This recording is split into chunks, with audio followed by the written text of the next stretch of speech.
So thou, O son of man, I have set thee a watchman unto the house of Israel. Therefore, thou shalt hear the word of my mouth, and warn them from me. Have no fellowship with the unfruitful works of darkness, but rather expose them. Coming to you from an undisclosed location in Middle Tennessee and examining current events from a biblical perspective, this is Bible News Radio with your hosts, Randall and Stacy Harp.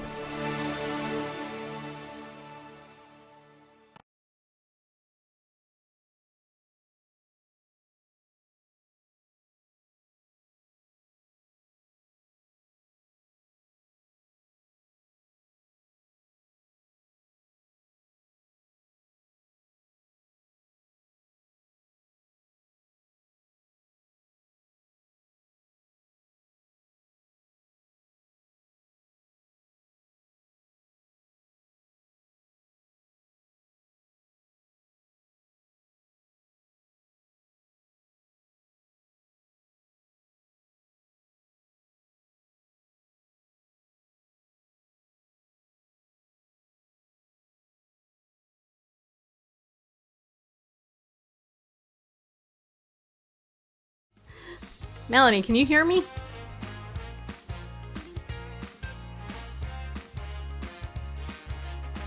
Nope, she can't hear us either. Okay. That's okay. Don't worry. It will happen. It should be okay. Okay, can you hear us now? Now you can. Okay, good.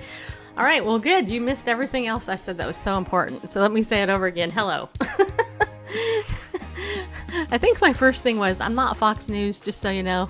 Anyway, I want to thank you guys for tuning into the show.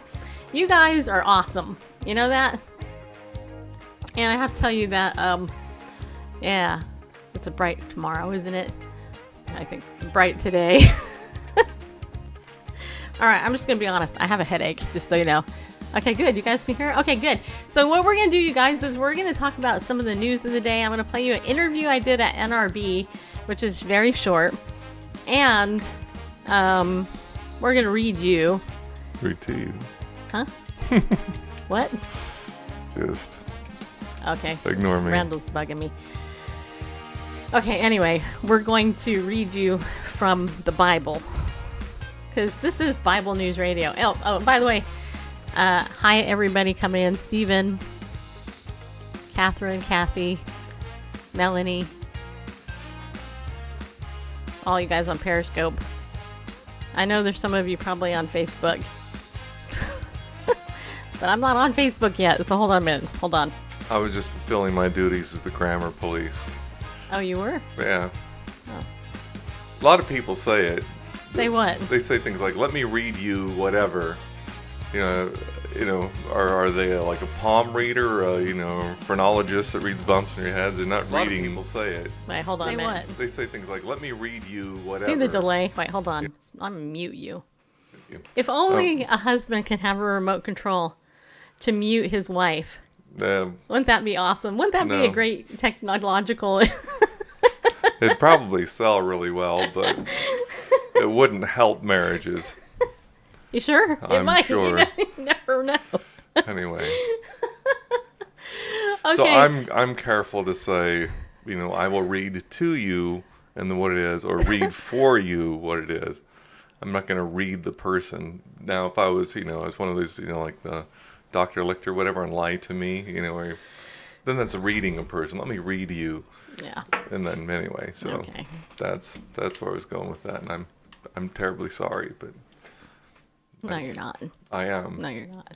Look at this face. You're so cute. Isn't this pathetic? No, you're the most adorable. Sorry. You are so dang cute.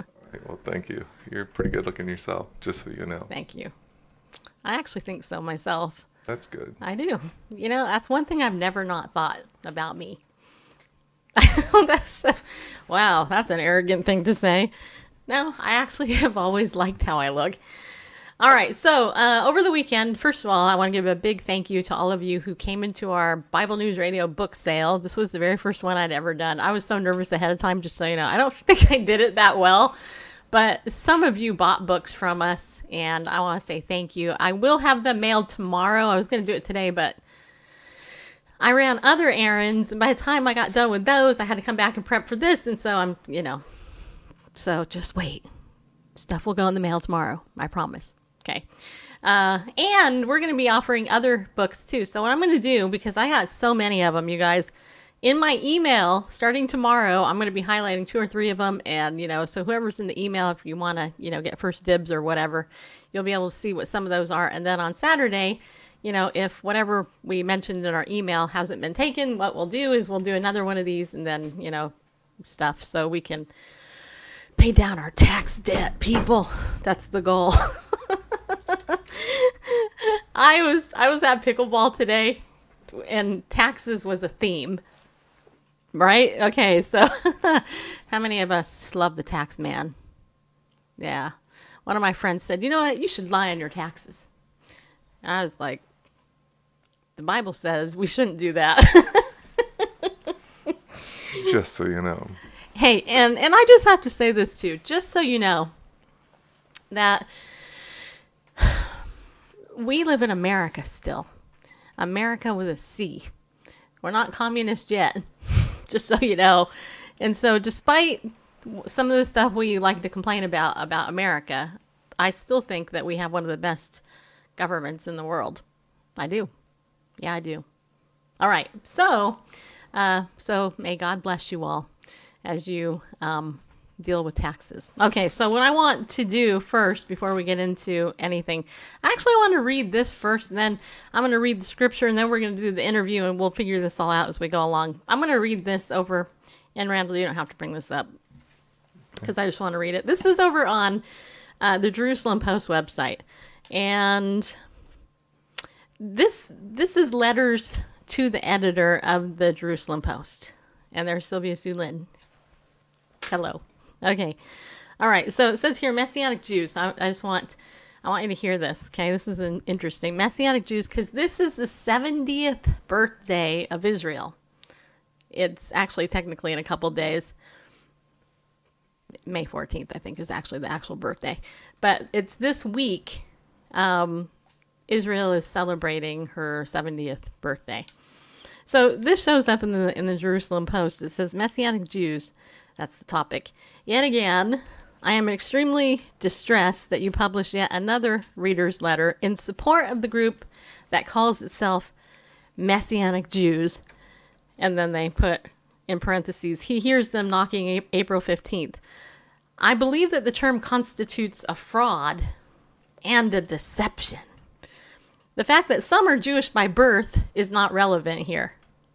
They have adopted the basic tenets of the Christian religion. They assert that Jesus is the Messiah. Many of them are baptized. The correct description should be Messianic Christians. There are also persistent reports of their involvement in missionary activities in Israel, including among minors, which is against the law. I was upset to discover that the postal company is distributing their literature in our mailboxes. I recently found one of their CDs stuffed into my post office box. And this was written by Naomi. It looks like Naomi Shendowich, who lives in Jerusalem. Now, why do I read this to you? Because there's a couple of things. Number one, I found it funny. Literally, I found it funny. And not because it's so funny, but because it just shows you the spiritual blindness of some Jewish people. And being a Messianic Jew, despite, the fact that they're Jewish by birth, to this woman doesn't seem to care. They don't care about that. But, she's arguing, well, they're really not Jewish. No, they're not. They're Messianic Christians. Yeah, they are. And actually, that's not true either. But this part really made me laugh. They're persistent in their involvement in missionary activities in Israel. By the way, I should tell you, you guys know Ariel Ministries is our sponsor. That's a Messianic Jewish ministry. The founder of that ministry, Arnold Fruchtenbaum, Dr. Arnold Fruchtenbaum, many years ago, him and the ministry were basically exiled from Israel. They were actually kicked out, quote, because of missionary activities. Not too long ago, in the recent distant past, Jewish believers in Yeshua really weren't welcome in Israel. Okay, of course, that's all changed now.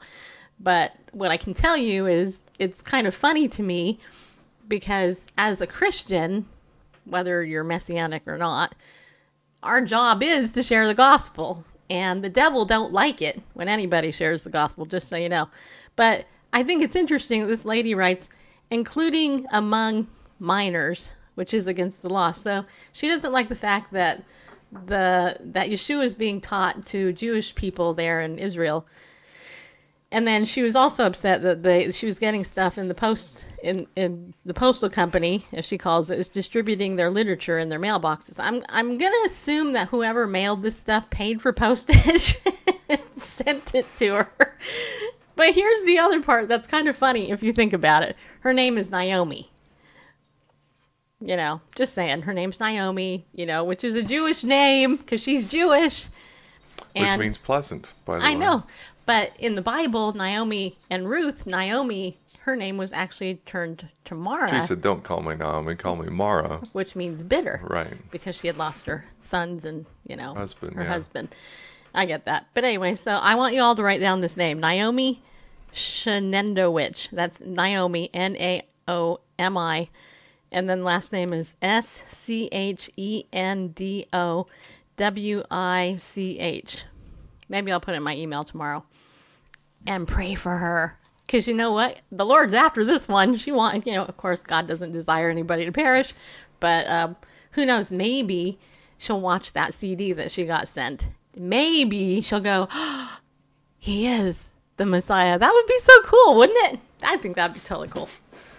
Yeah, and indeed, like you say, because what you implied anyway, what I picked up, I smell what you're cooking, and that is she's sensitive to spiritual things. She's sensitive. Yeah. She's not indifferent. The fact that she takes offense tells me that she's sensitive to these things, and that's a good place to be.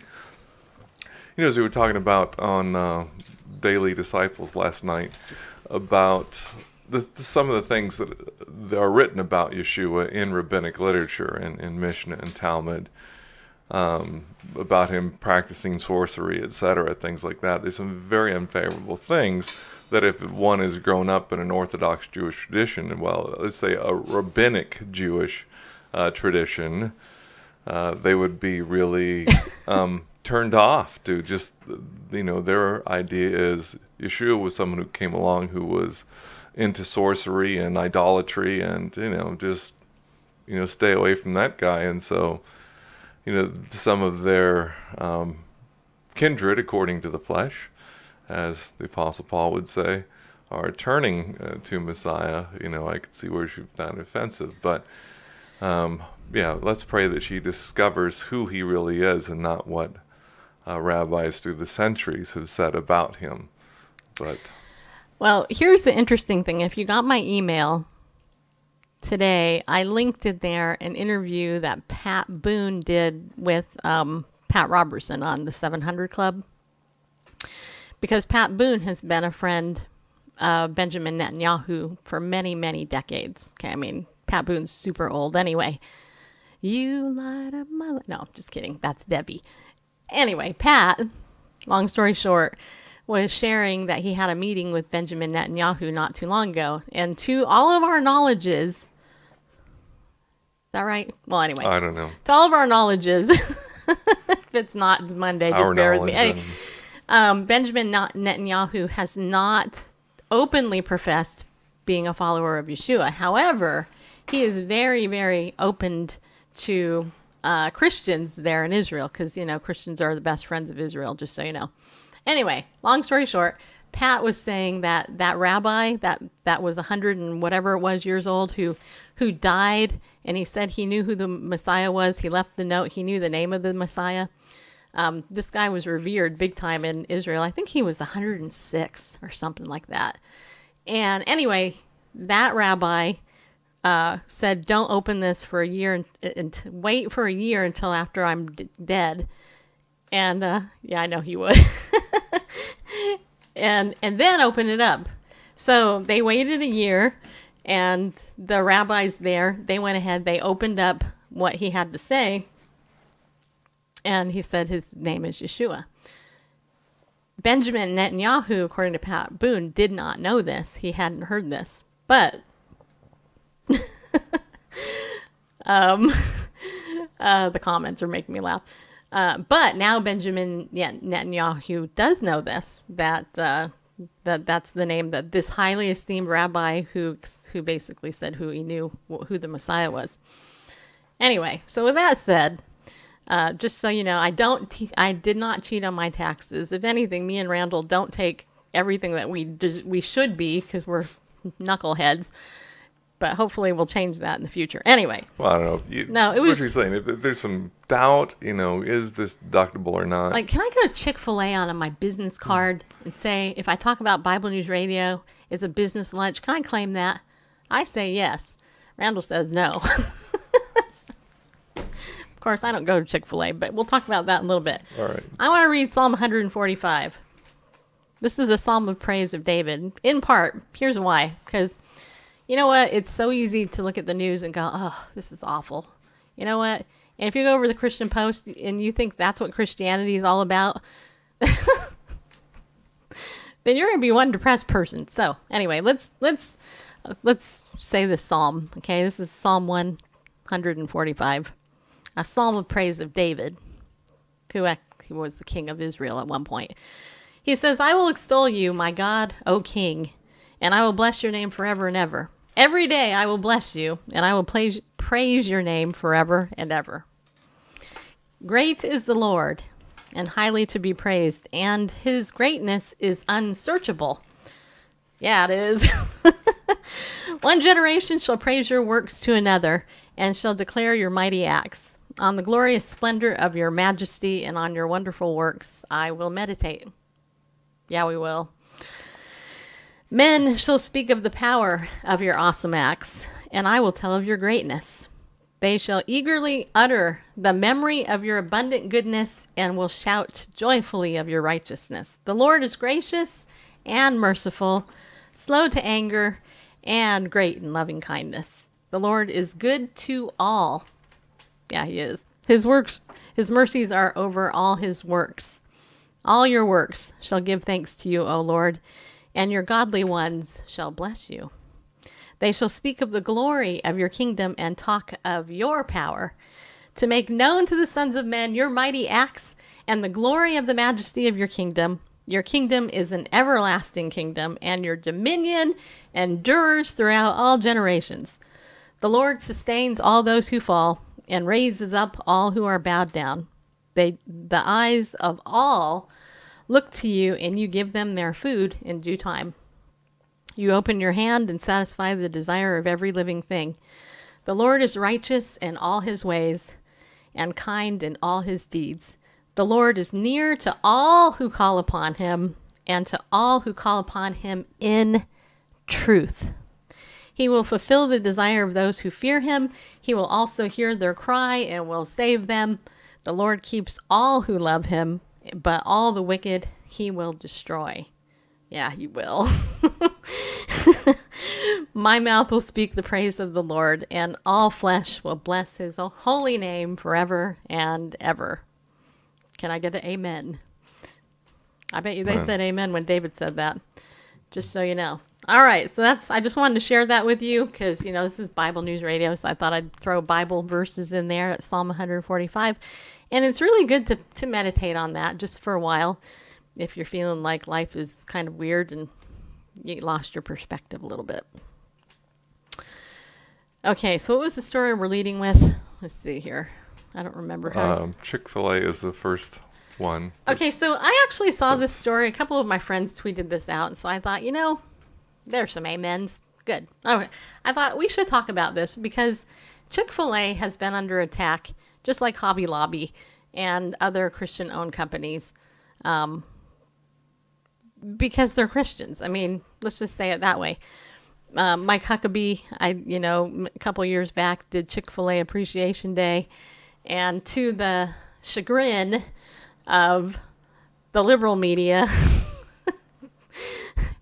I think Chick-fil-A probably grossed more in one day than they did in maybe a quarter, because everybody and their grandmother literally was at Chick-fil-A that day. But so here the New Yorker says Chick-fil-A's creepy infiltration of New York City. New York City!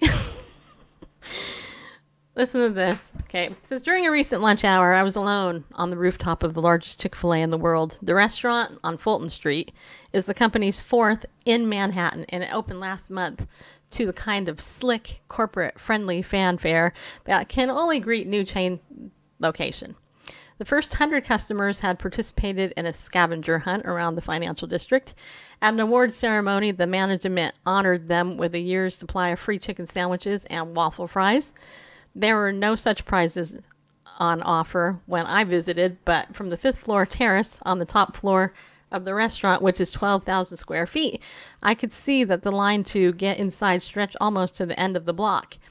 An employee took orders on a touchscreen and corralled people through the doors. The air smelled fried. New York has taken to Chick-fil-A. One of the Manhattan locations estimates that it sells a sandwich every 6 seconds. And the company has announced plans to open as many as a dozen more storefronts in the city. And yet the brand's arrival here feels like it's an infiltration in no small part because of its pervasive Christian traditionalism. Yeah, it is. Dun, dun, dun. Its headquarters in Atlanta are adorned with Bible verses and a statue of Jesus washing a disciple's feet. Oh, the horror. The horror of it all.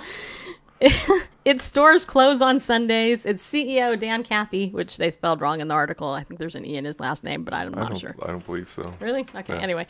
Has been accused of bigotry for using the company's charitable wing to fund anti-gay causes, including groups that oppose same-sex marriage.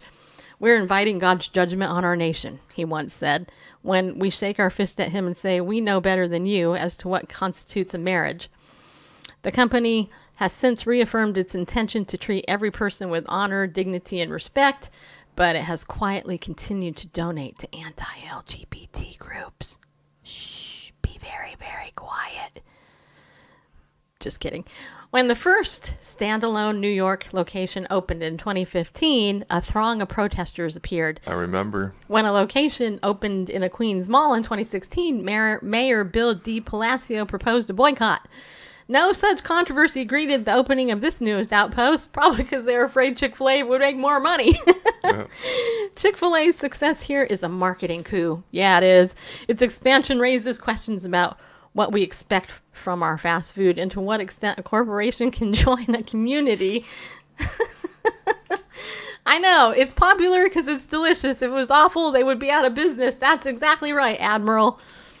I noticed that word, community, scattered everywhere in the Fulton Street restaurant. A shelf of children's books bears a plaque testifying to, quote, our love for the local community, this local community, unquote. The tables are made of reclaimed wood, which creates, according to Chick-fil-A press release, quote, an inviting space to build community, unquote. A blackboard with the header, quote, our community, unquote, displays a chalk drawing of a city skyline. Outside, you can glimpse an earlier iteration. Or iteration. Yeah, what he said. He's the English police. Always persecuting us Jews over here across the table. No, I'm just kidding. How do you say that? Okay. Iteration. Iteration. And what does it mean? It means... Gets in the way? No, Oh. it's just another version of it. You'd think I'd know. I have a master's degree. But Like when you reiterate something, you Gotcha. say You it again. state- oh, It's- gotcha. So iteration is just another occurrence of that skyline. Gotcha. Okay. On the building's facade, which with two tall imperious rectangles jutting out, quote, gives a subtle impression of the Twin Towers, unquote. This emphasis on community, especially in the misguided nod to 9/11, suggests an ulterior motive. The restaurant's corporate purpose still begins with the words, quote, to glorify God, unquote. And that proselytism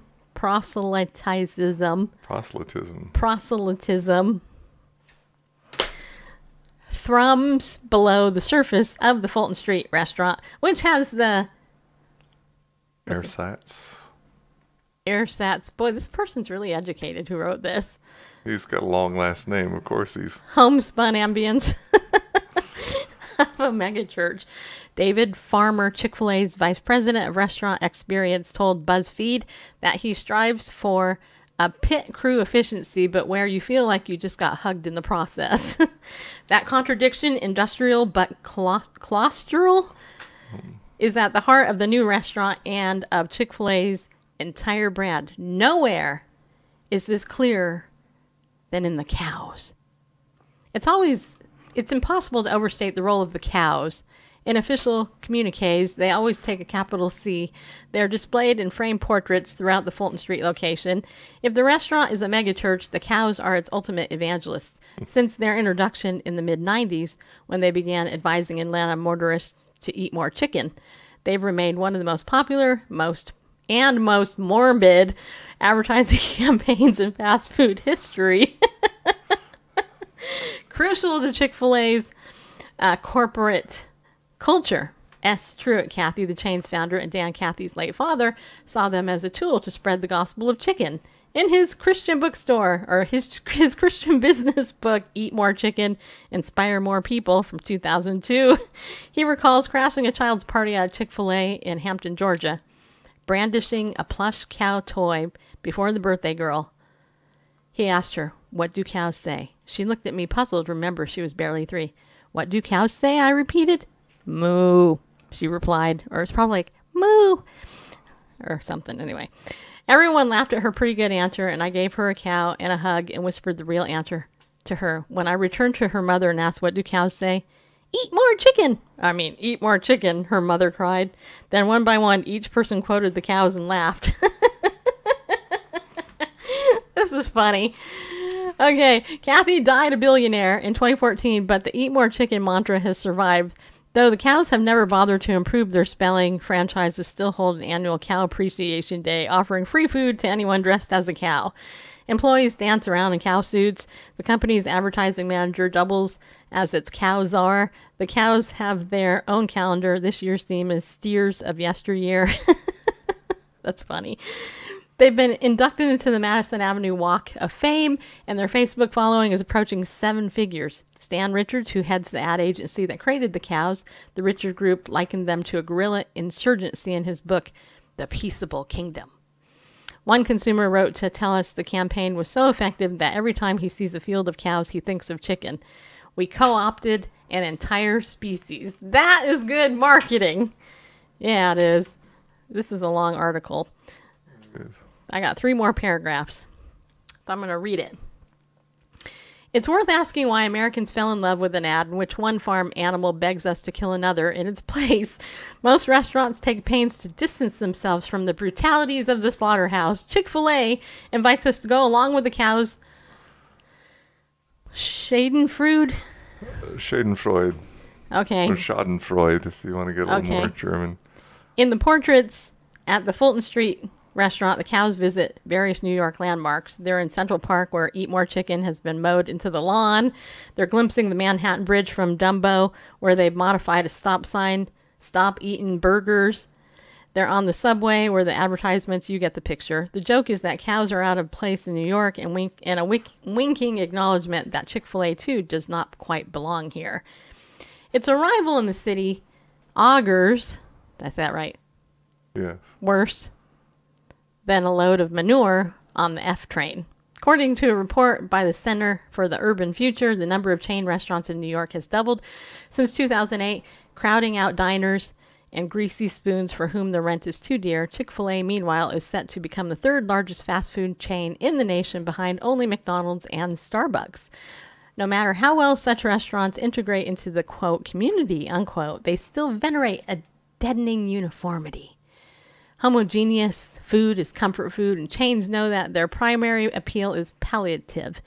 With ad after ad and storefront after storefront, they have the resources to show that they've always been here for us, and recent trends indicate that we prefer them over anything new or untested. Defenders of Chick-fil-A point out that the company donates thousands of pounds of food to New York Common Pantry, and that its expansion creates jobs. The more fatalistic will add that hypocrisy is baked or fried into every consumer experience, that unbridled corporate power makes it impossible to bring your wallet in line with your morals.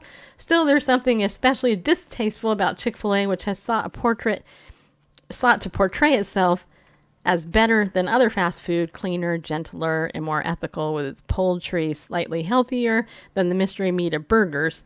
Its politics, its decor, its commercial evangelical messaging are inflected with this suburban piety. A representative of the Richards Group once told Adweek, "People root for the low-status character, and the cows are low status. They're the underdog." That may have been true in 1995 when Chick-fil-A was a lowly mall brand, struggling to find its footing against the burger juggernauts. Today, the cow's guerrilla insurgency is more of a carpet bombing. New Yorkers are under no obligation to repeat what they say. Enough we can tell them no more. I think this guy is a little bit bitter. He doesn't like Chick-fil-A. And honestly, I have to be honest, I've never really had anything good from Chick-fil-A myself personally, so I can't even say I actually like Chick-fil-A either, but of course I would support them because of who they are and the fact that they make more money than other people and they're shut down on Sunday. I don't know. That says something, I think. Yeah, a lot of tongue-in-cheek there, and but I mean, obviously, he has a little bit of bitterness, like you say, that they're not blending in as much as they talk about community. They're this misfit of this, Christian company, and like, can we really trust them? And they've infiltrated New York City, and we need to be careful. We can't trust these people. Melanie's saying their grilled chicken sandwiches are good. Yeah. And Sylvia Sulin said that she thinks that the guy may have never eaten there. He probably has. The guy's probably a hypocrite. Well, he said he was sitting there on his lunch. Yeah. Yeah, and he had went there. Oops. So why is he bagging on it? Well, I think it's because of this, the Christian culture behind it all. New York City, we're this place of diversity, and especially when it comes to other sexualities and gender identifications, and they have this history being anti-LGBT. Jason says, "I love Christian chicken." Yeah. That is funny. And it's like, well, they're being good neighbors, they're talking community, doing all this stuff, but wait, this is the people that are anti-LGBT, so don't trust them, people. Don't trust them. They're infiltrating our fair city. So. Oh yeah, we're gonna talk a little bit more about this later in the week, but let's talk about the pasture in Turkey first. Speaking of birds, no, I'm just kidding. Okay, so you guys know Turkey is predominantly Islamic, right? The nation of Turkey is predominantly Islamic. A lot of Christian missionaries go over there. And a lot of people actually who are Christians live there. Actually, we actually have some friends who are a lot younger than us who decided they wanted to go to Turkey to be missionaries.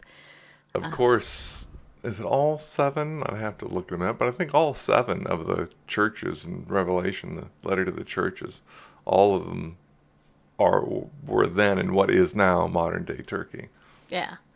Well, anyway, the point is that if you're actually a Bible-believing Christian in Turkey, you need to be very careful because you can be killed very easily or arrested or thrown in jail under false pretenses. And so a couple of you have emailed me about the Andrew Brunson case, which I've been following, but I just haven't talked a lot about it, but I've been following it. So this is a pastor who, I'm an American pastor, who has been over there numerous times to actually minister to the people and to the poor there. And, of course, the nation of Turkey has accused him of being linked to terrorists, which isn't uncommon in these countries, and all that. So I'm just going to read this article that is at the Wall Street Journal. I don't know if I'll read the whole thing. Yeah, well, it's not that long. That's what I thought. Okay, so it says here, an American pastor who has spent 18 months in Turkish custody appeared for the first time in court Monday, denying accusations of espionage and contacts with terrorists in a case that has exacerbated. Yeah, I just didn't want to say that word wrong. Yeah. I did one time, and some of you heard it. Just so you know. Tense relations between Washington and Ankara. Turkish prosecutors allege Andrew Brunson colluded with a group Turkey blames for the 2016 failed military coup against President Recep Tayyip Erdogan, as well with Kurdish militants Turkey regards as terrorists. He faces up to 35 years in prison, just so you know. The evangelical pastor, who's lived in Turkey for over 2 decades and ran a small Presbyterian church in the coastal city of Izmir, when he was detained in October 2016, said he was never involved in any illegal activity. Speaking to the court in Turkish, the 50-year-old from North Carolina said, "I've been praying for Turkey for 25 years. I wouldn't do anything against Turkey." The case has been a source of mutual exasperation in U.S.-Turkey relations, already soured by deep divisions over the strategy in Syria, which has been in the news lately. Mr. Erdogan has suggested that Turkey might free Mr. Brunson if the U.S. deported Fethullah Gulen, the Turkish cleric accused by Turkey of orchestrating a failed coup. U.S. officials have said swapping Mr. Gulen, who lives in Pennsylvania and denies playing any role in the coup attempt for the pastor, was out of question. So in other words, hey, you give me one of your hostages, I'll give you ours. Yeah. So the problem is the one that we have is probably guilty, and the problem is this pastor's not. Anyway, ahead of Monday's hearing, however, the Trump administration has been working to remove irritants to relations with Turkey, lawyers and officials have said. Among other steps, the administration pressed U.S. lawmakers to shelve proposed sanctions against Turkish officials linked to Mr. Brunson's detention. Attending Mr. Brunson's hearing in the large courtroom on the outskirts of Izmir on Monday were Sam Brownback, who was recently appointed U.S. ambassador at large for international religious freedom. That's good. That was a good choice Trump made doing that. And Tom Tillis, a Republican senator from North Carolina who recently visited the pastor in jail. Speaking on the sidelines of the hearing, Mr. Tillis said the U.S. was committed to building a strong relationship with Turkey, but added that would, quote, remain difficult as long as Pastor Brunson is incarcerated, unquote. Turkish prosecutors accused Mr. Brunson of supporting the Kurdistan Workers' Party, or PKK, and other banned Kurdish groups. The pastor said he traveled to refugee camps near the border with Syria as part of his religious and humanitarian work, but dismissed allegations he supported or colluded with the PKK.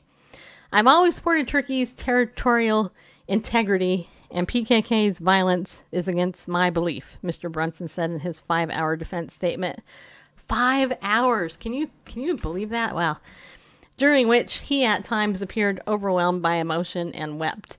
The indictment against Mr. Brunson is largely based on anonymous witnesses, some of whom were expected to testify later Monday. The accusation that the pastor has had links to supporters of Mr. Gulen is also tied to a picture investigators found in his phone, according to court documents. The picture features meat and rice dish widely popular across the Middle East. I don't know that word, which is described as Gulenist delicacy in the court of documents. Okay.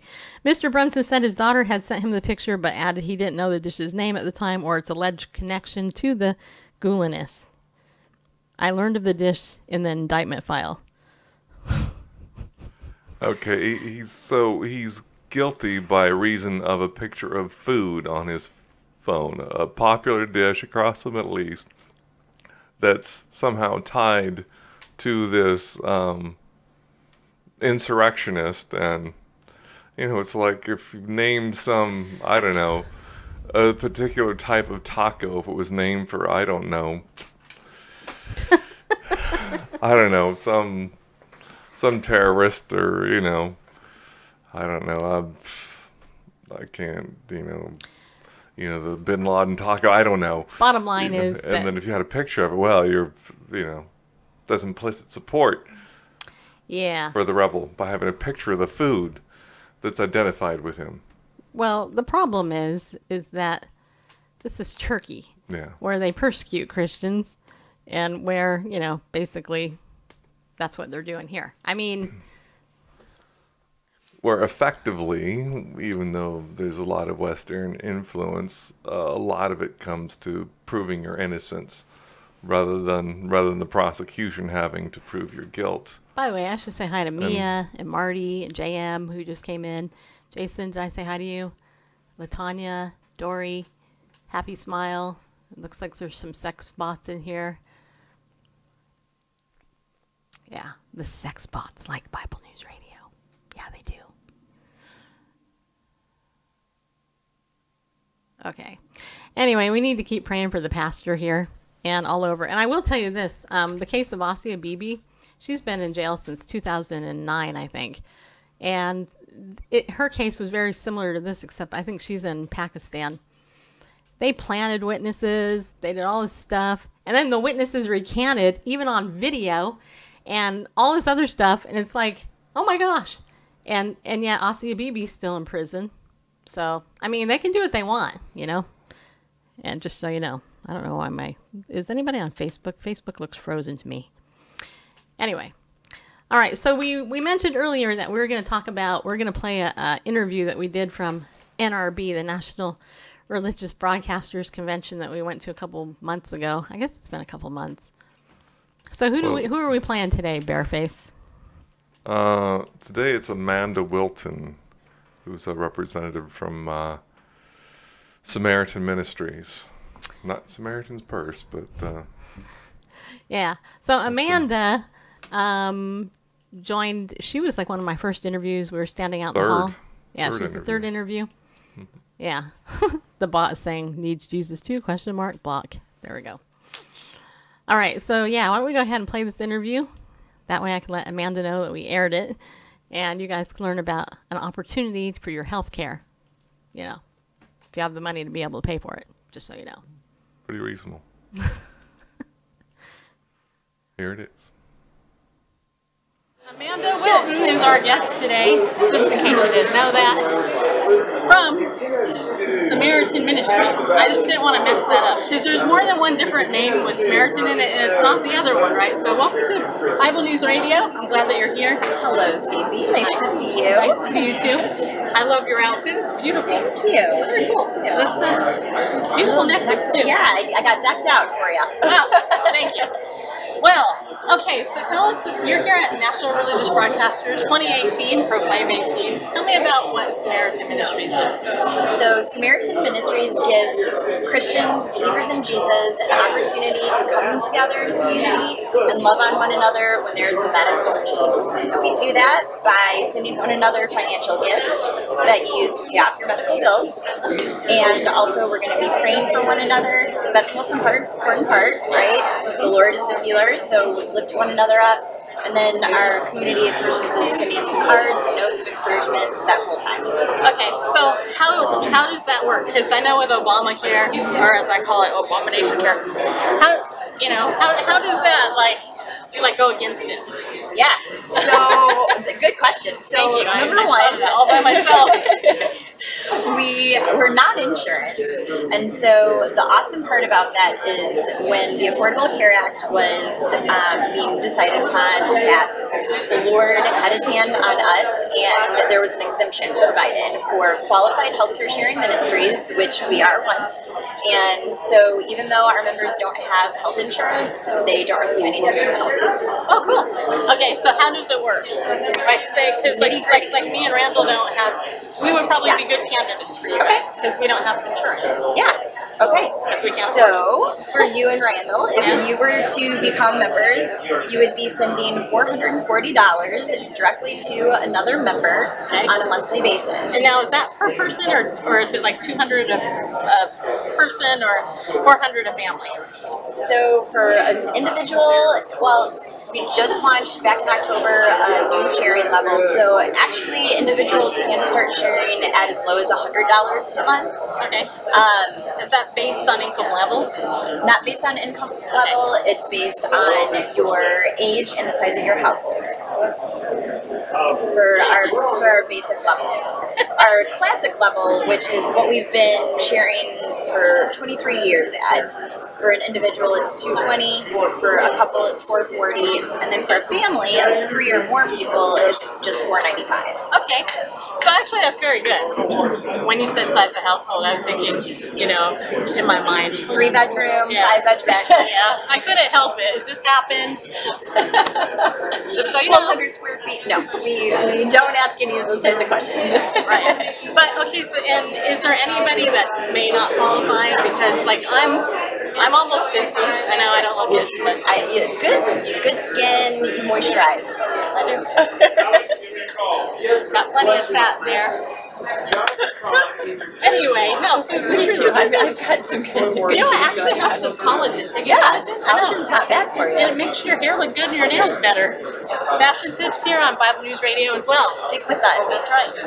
Okay, so no, seriously though, are there any like penalties and stuff? Because because I know with some healthcare, they make you, they give you your, you have to weigh in and do all this other stuff and list all your stuff and everything, and they make it virtually impossible. None of that. So if you are a believer in Jesus, you believe and uphold the gospel, and you are able to work with your local church and have your pastor sign off on a couple of questions that are basically the gospel, that you are a believer, you do attend their church, those sorts of basic things, you can be part of the ministry. Okay, that's very cool. All right, so is there any other thing that you want to share about it? Because, this is an important need, and everybody in our audience, we reach Facebook, Periscope, YouTube, and hopefully on Roku soon on another network. And literally, and is it just for Americans? Because I have international listeners. We have members that are outside of the country as well. We have missionaries, we have over just about 250,000 individuals that are part of our ministry, and so that means there's over $25 million worth of money that's being shared between households every single month. $25 million. And we've been around for 23 years, so this isn't a little pop-up thing that started last month. We've been around, and the Lord is blessing us. We get new members every day. That's very cool. Okay, and there's sign up fee, like an application, or is it just like you sign up, you apply, this is what I'm going to do, you get approved, and then every month you put it into the thingy, and that's it. This reminds me of? It reminds me of the Book of Acts, where I'm so glad you said that. Where it says like they all took care of each other, and every need was met. That's exactly right. It's that New Testament principle that we're applying to the 21st century. It's what God instructed His church to do, so this is not a new concept. Right. But it is a biblical concept, and our members, we hear stories every single day of how the Lord has used Samaritan Ministries to increase their faith and to bring together true community and to, again, bless one another through it. Very cool. And you know what, everybody? See, this has been the theme so far: community, building faith, and prayer, actually, because you mentioned, healthcare is so personal because we all have health, whether or not we want to admit it or not. I play pickleball 5 days a week, just so you know. And today I didn't get to play because I'm here talking to Amanda from Samaritan Ministries, but that's okay. I'm glad. Okay. You play pickleball? I would like to learn how to play it. You know about it? I've heard of it. Yeah, it's so cool. It's totally cool. I bet. Yeah, it's like tennis. Okay. It's little tennis. Well, it's smaller balls. Or big ping pong. Okay, yeah. I could rock that. Oh, yes, you could. I do. You know, you got the height. Right? So you slam that ball, man. Just so you know. All right. So what's your website? You want to go to www.samaritanministries.org, or you can call 877-764-2426 and talk to anyone there, and they'll bless your day. Amen. All right. Thank you for your time. Thank you, Stacey. Let's talk. It was so good to meet you and chat. There we are. Isn't she beautiful? I am so blessed. I got to meet so many cool people at NRB, and she there. See, I felt so short. See, I didn't feel short when I was next to her. I felt short just now looking at her, because you know what? I'm like only 5'4". I know. Don't judge me. Short people have personality. That's what my mom used to say. She also used to say, short things No, that's not what she said. She used to say, good things come in small packages. Yeah. So, yeah, seriously, SamaritanMinistries.org. Check that out, okay? Because if you need health insurance like me and Randall, I think we might look into it. We might have to figure something out so we don't have to pay more taxes next year.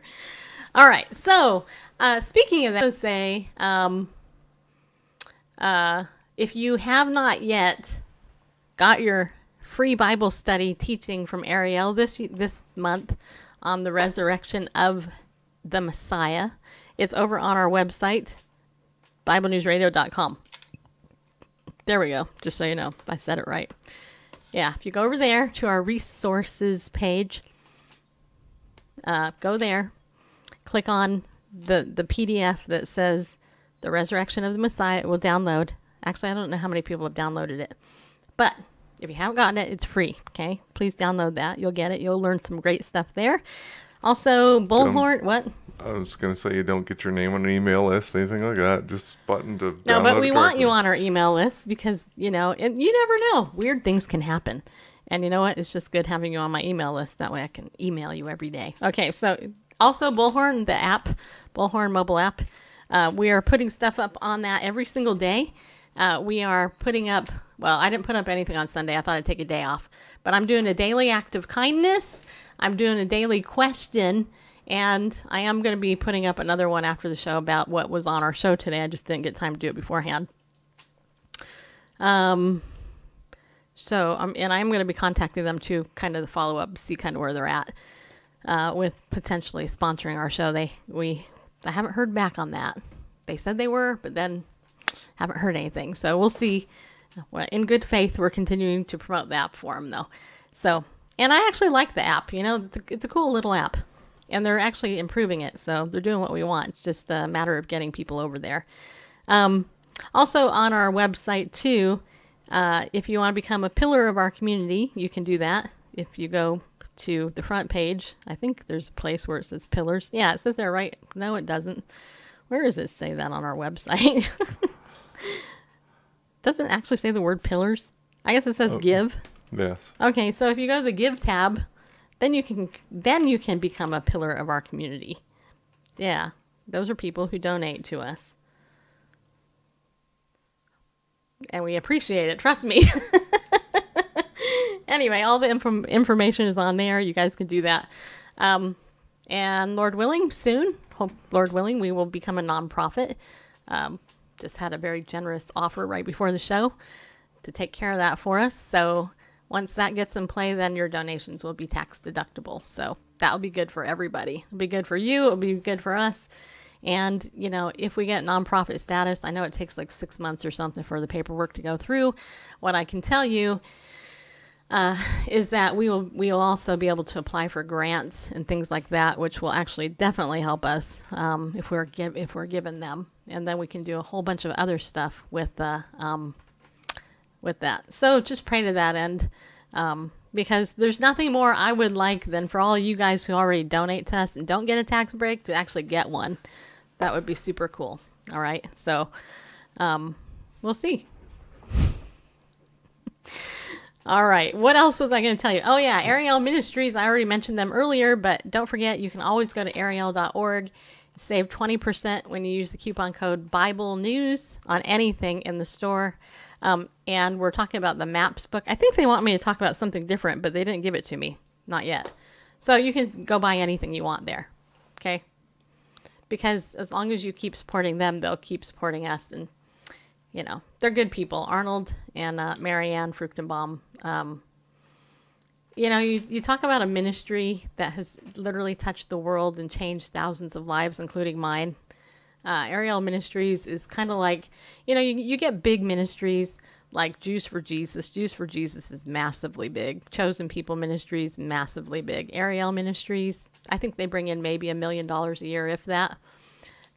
Considerably smaller, but they actually have, you know, they actually have impacted the world for good. And they do a lot with that money, including have several employees. Well, and the other thing is, I mean, I know Marianne personally. I consider her my spiritual mom in many ways. And I've known her for 26 years. So and I'll tell you what, she is good. People who don't know Marianne Fruchtenbaum, she is one of the funniest people I have ever met. First of all, she's hilarious, but she's real. She loves cats. You would not believe how much she loves cats. She's a cat lover. And she's one of the kindest people that I actually know, and Arnold is just an extraordinary Bible teacher. So, there's that.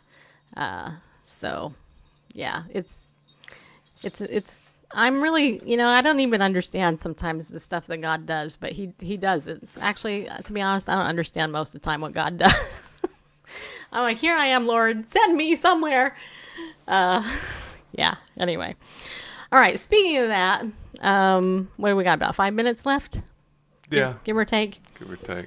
Mostly take. So I want to say that, this week, Israel is celebrating 70 years of independence. In May of 1948, May 14th, I think it was when the nation of Israel was reestablished. It was born in a day. Literally, it was prophesied in the Old Testament. It happened during my mother's lifetime. It didn't happen during my lifetime because I was born 20 years later. But it is, when you look at it, it's crazy. So anyway, there's all this stuff over on the website. There's a website titled United with Israel, the global movement for Israel. By the way, I was on that call in Israel last week, which I should be getting, actually. Ouch, my foot hurts. I should be getting that with me. Anyway, we'll be talking about the Israel Bible too. But anyway, I want to point this out. On the 70th birthday, Israel boasts tenfold population growth since 1948. It says here, on its 70th Independence Day, Israel can be proud of its booming population and thriving economy. Israel's Central Bureau of Statistics released its traditional statistics report on the citizens of Israel in honor of Yom HaAtzmaut. I'm not Hebrew. Well, I kind of am, but I don't speak it. Israeli Independence Day, which is celebrated this year on Wednesday night and Thursday. Israel boasts 8,842,000 citizens, more than 10 times as many as the 806,000 at the time of the establishment of the Jewish state in 1948. On Israel's 100th birthday in 2048, which we might still be living for, hopefully, the CBS estimate that Israel's population will grow to about 15 million citizens. According to CBS projections, Israel's population will surpass 10 million sometimes between 2025 and 2030. The Jewish population stands at 6,589,000, 75% of the entire population. Israel's Arab citizens constitute 20.9% of the total population, numbering approximately 1,849,000. Non-Arab Christians and other religious groups constitute 4.65% of the population. It goes on to talk more about that, but yeah. Anyway, we'll talk more about it as the week goes on, because there's a lot of cool things. Like, did you know, how many of you have that mobile app Waze on your phone? WAZE. This is your app that you use it as your navigation tool. Do you know that was a Jewish person who developed that app? Google bought it. I think Google bought it. Anyway, and next thing you know, there's the Jewish people blessing the world again with navigation everywhere from the palm of your hand. And irrigation, you know how in California you have sprinklers and stuff. Guess what? It was a Jewish guy that came up with that idea. Because you know what? Israel is a desert. And in the olden days, they didn't have sprinklers so that they could plant farms and stuff. That's why when they prayed for rain and stuff, it was super cool when they actually gave them rain. And, Elijah, he prayed that it wouldn't rain. And guess what? It didn't. And so when you're in the desert, if you don't have rain, guess what? Food doesn't grow. So Israel is very prosperous now because God gave that guy the wisdom to create, the irrigation system that they needed to in order to pump water so that the food can grow. There you go. That was free. The reason why Israel is growing is because the Jews leave rapidly Europe the last years. Well, yeah, I mean, no, but, well, that might be true, but the thing is God's calling his people back to the land. And I think it's because the clock is ticking. Yeah, it is. Yeah. All right. My foot hurts. So, is that it? Is this how we wrap it up on Bible News Radio? Ouch. I'm in the process of booking guests, by the way. I have coming up on the show, I have Freddie Fender's daughter. You remember that song, Wasted Days and Wasted Nights by Freddie Fender? He became a Christian. And anyway, his daughter, I believe, is a believer. And she's going to come on our show and talk about it. And then I also have a Fox News TV show host. I forgot her name. But anyway, she's going to be coming on our show too. So I'm booking these right now. It's been interesting to see. And I got a couple other people lined up. I actually have quite a few people lined up. I got a whole list of people I got to book. I was in Israel last year. Love to be there. Yeah. How is your dog? Oh, you mean the one that likes to ask for food during the show? I fed him before the show. Yeah, I did. They're both good. I fed them at 3:30-ish so that they could eat. And, of course, Grover still bugged me right after we went on air, but whatever, it's all right. Do you have any announcements, Randall? Nope. Okay. All right, you guys, thank you for coming and joining us today. Thank you for everything. And remember that God loves you. God loves you. Just kidding. I'm not kidding that God loves you. I was trying to be like Roma Downey. It didn't quite work. Anyway, she Okay, I'm going to tell you something. Oh no, my dog isn't hurting my foot. My shoelace is because it's too tight. And I burned my palate on my mouth, so I've been having a hard time like focusing because it hurts. Anyway, be bold, people. Stand up. Hi, Liz. And remember to go with God because he loves you very much. Yeah, he does. And we'll be back tomorrow, right at 4 o'clock. Yeah, okay. We'll see you soon.